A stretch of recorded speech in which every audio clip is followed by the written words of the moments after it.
अस्सलाम वालेकुम। हाँ जी, ये आप देख रहे हैं मैंने ये 3 दालें भिगो के रखी हुई थी, कोई 2-2.5 घंटे रखी हैं। ठीक है, ये 1 कप चने की दाल है और ये इतनी अच्छी तरह से ये देखें ऐसे जो इसको मैंने भिगो के रखा है ये ऐसे हो गई है कि ये इस तरह से टूट रही है। ठीक है, और इसी तरह हमको इतने देर 2-2.5 घंटे रखना है। ये 1 कप है चने की दाल, आधा कप है ये माश की दाल। ठीक है, इसको भी उसी वक्त मैंने भिगो दिया था और ये भी इस तरह से अच्छी भीग गई है। और ये है लाल मसूर की दाल, ये भी आधा कप है और ये भी मैंने उसी वक्त भिगो दी थी। ठीक है, अच्छी तरह धो के इसको भिगो लिया था। और अब मैं इसको लोहे की कढ़ाई में गलाने के लिए रखूँगी। और इसका ये है कि इसका पानी निकाल के और ये तीनों दालें मिला के 2 कप बनती हैं। ठीक है, 2 कप दालों में 4 कप पानी जाएगा। तो मैं अभी इसका पानी निकाल के और ये कढ़ाई मैंने जो यहाँ रखी हुई है ये लोहे की कढ़ाई में पकती है। और मैं इसकी हिस्ट्री बताती हूँ कि ये है किसकी दाल, कहाँ से मैंने सीखी है और बहुत मज़े की होती है ये। तो मैं इसकी आपको ये दाल में से पानी निकाल के जब इसको पकाना शुरू करूँगी तो आपकी हिस्ट्री बताती जाऊँगी। अच्छा जी, ये देखेंगे तीनों दालें मैंने डाल ली हैं। ये जब पकेगी तो इसको बिल्कुल मैश नहीं होना चाहिए, ये जितनी खड़ी खड़ी रहेगी उतना अच्छा है। माश की दाल जो है ये जब मैं इसको गलाने के लिए रखूँगी कोई 1 घंटा लगेगा इसको गलने के लिए, चमचा बगैर चलाए। तो इस दाल से लेस बनती है, माश की दाल से। अच्छा, ये जो मसूर की दाल है ना, ये गल के बिल्कुल एक तरह का पेस्ट बन जाता है, इतना गल जाती है ये कि ये पेस्ट की तरह बन जाती है। तो ये एक तरह से बाइंडिंग हो जाती है चने की दाल की। ठीक है, तो अब मैं इसमें अभी और कुछ नहीं डालूंगी। ये 4 कप पानी इसी कप से मैंने नाप के लिया था, तो ये 4 कप पानी डाल रही हूँ। 2, 3 और ये 4 कप पानी। ठीक है, अब मैं इसको चूल्हे को जला लूँगी और इसको पकने दूँगी एक बॉयल आने तक।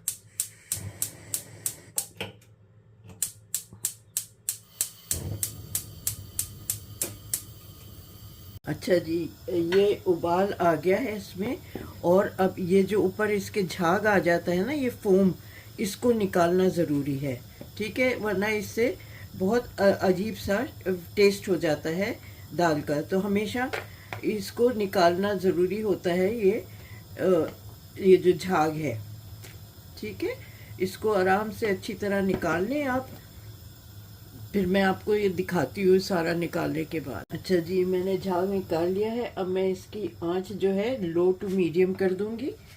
ठीक है, और अब मैं इसमें नमक डालूंगी 1 टीस्पून के करीब। आप अपने हिसाब से डालिएगा। इसी तरह मैं इसमें हल्दी डालूंगी 3/4 टीस्पून। इससे कलर बहुत अच्छा आ जाएगा। ठीक है, और फिर इसमें मैं ये अदरक के मेरे पास जूलियंस है, ये डाल रही हूँ। अबाउट 2 इंच का पीस है, उसके मैंने जूलियंस काटे हुए हैं, तो ये डाल रही हूँ। और इसमें जाएगी ये 2 बड़ी हरी मिर्चें हैं, ये डाल रही हूँ। और साथ में मैंने एक प्याज मीडियम साइज़ की है, वो काट लिए मोटी मोटी। ठीक है, इसको काट के ये भी इसमें डाल रही हूँ। अब बिल्कुल इसको मीडियम बल्कि टुवर्ड्स द लो साइड इसको रख के और इसको 1 घंटे अबाउट 45 मिनट्स टू 1 आवर पकने देना है। और बिल्कुल इसको छेड़छाड़ नहीं करनी है। ठीक है, तो ये और ढकना भी नहीं है, इसको खुला पकाना है।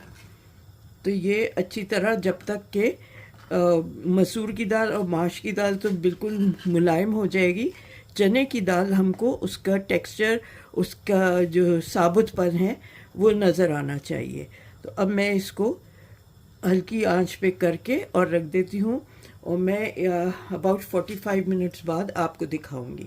ठीक है, आप चाहें तो प्रेशर कुकर में भी बना सकते हैं, लेकिन जो ऑथेंटिक है ये जीटी रोड पे लाला मूसा एक डिस्ट्रिक्ट है, वहाँ का एक ढाबा है, मियाँ जी का ढाबा के नाम से मशहूर है। और जो लोग वहाँ जाते हैं वो कहते हैं कि हम इस दाल को छोड़ते नहीं हैं, हम वहाँ जाते हैं तो ये ज़रूर खाते हैं। और वो लोग इसको सर्व करते हैं तंदूरी पराठे के साथ। तो मेरे कुछ जानने वाले हैं जो उस इलाके के हैं, आपको पता है यहाँ लंदन में हर तरह के लोग रहते हैं जो उस इलाके के हैं, तो उन्होंने उनके यहाँ मैंने ये दाल खाई हुई है, तो उनसे मैंने पूछ के और ये बनाई थी काफ़ी अर्से पहले, और अपने घर के लिए ये मैं बनाती रहती हूँ। बहुत मज़े की दाल बनती है। और हर दफ़ा तो मैं तंदूरी पराठा नहीं बनाती हूँ, मैं वैसे ही पराठा बना के उसके साथ सर्व कर देती हूँ।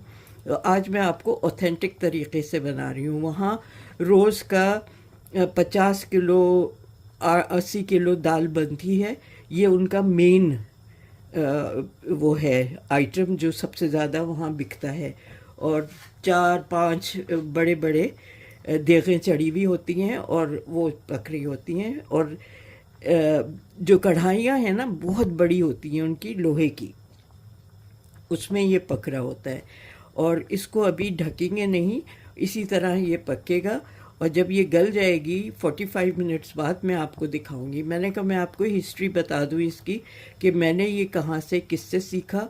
ये इसमें मसाले जात कोई ज़्यादा नहीं पड़ते हैं, आपने देखा।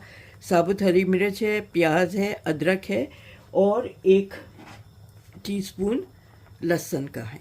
ठीक है, ये सब चीज़ें इसमें जाएंगी और ये सब मिला के, और फिर ये 1 घंटा 45 मिनट्स,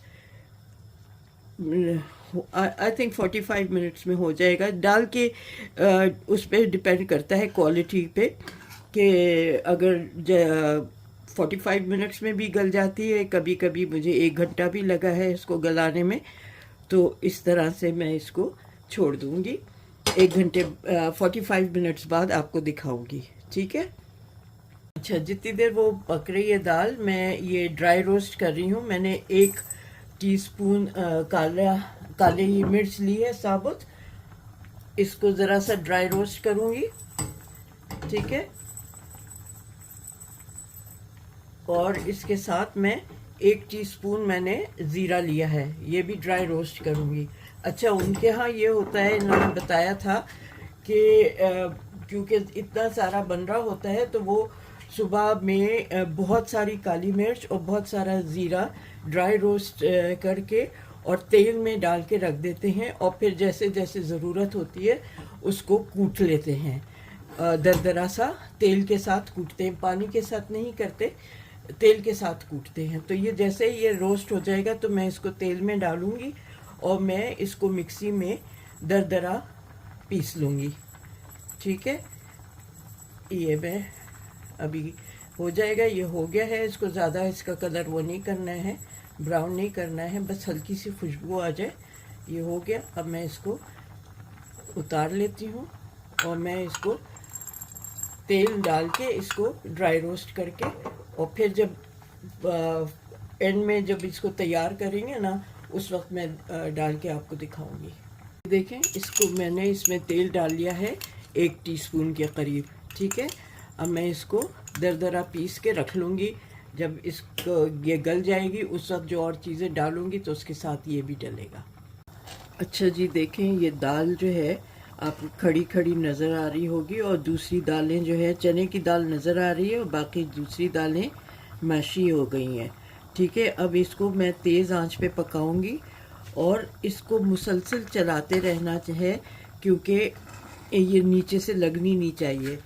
इसका चने की दाल साबुत रहनी है, थोड़ी बहुत चमचा हिलाने में हो जाए मैश तो कोई बात नहीं है, लेकिन कोशिश यही करनी है कि चने की दाल खड़ी खड़ी रहे और जो बाकी की दालें हैं दोनों माश की और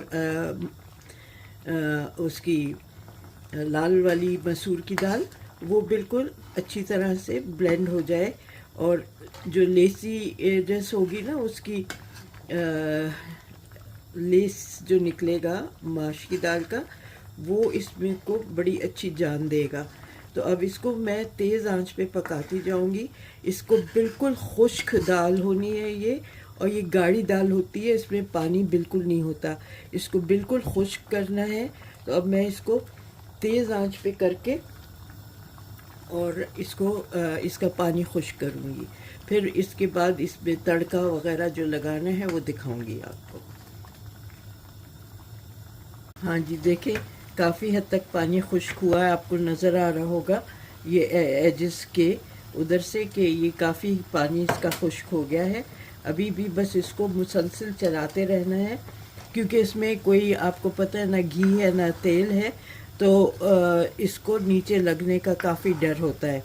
ठीक है, इसको इसलिए मुसलसल चलाते रहना है। तो ये अभी और इसको खुश्क करना है।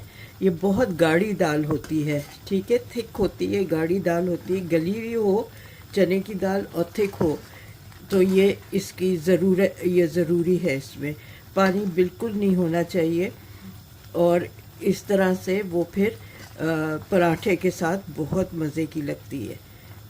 ठीक है, तो ये और मैं इसको भून रही हूँ और आपको दिखाऊंगी फिर थोड़ी देर बाद।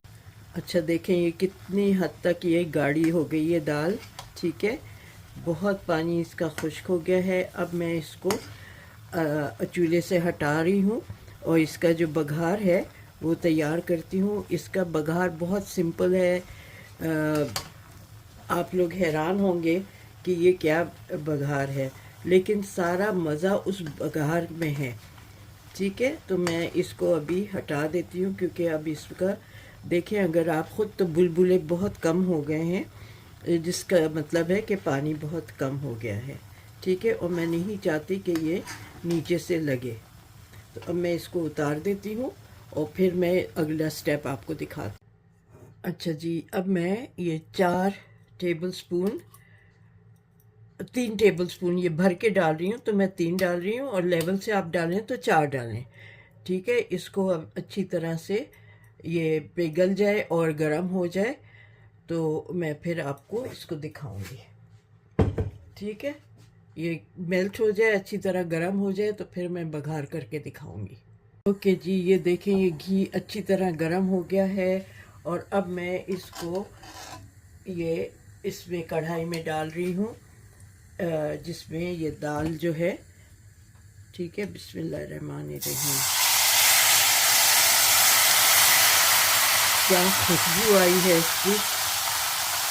ठीक है, और साथ ही में मैं वो जो मैंने काली मिर्च और ज़ीरा भून के रखा था, भून के और पीस के रखा था, वो इसमें डाल रही हूँ। ये इसको अब अच्छी तरह मिला देती हूँ मैं। ठीक है, इसको पकड़ लो, गरम बहुत है तो इसको ऐसे पकड़ के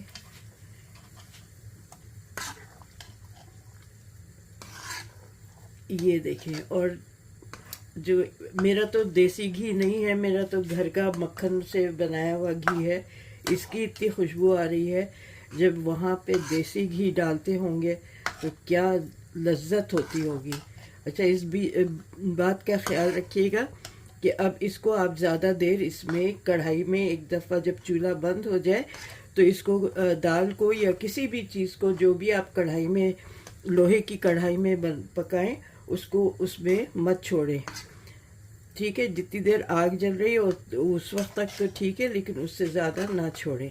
अब आप देखें ये सारी जो दाल है उसने पूरे घी को एब्जॉर्ब कर लिया है। आपको कहीं भी नज़र नहीं आएगी कि ये घी आपको कहीं नज़र आ रहा हो। ठीक है, तो अब मैं इसको निकाल लूँगी और फिर आपको सर्व करके दिखाऊंगी।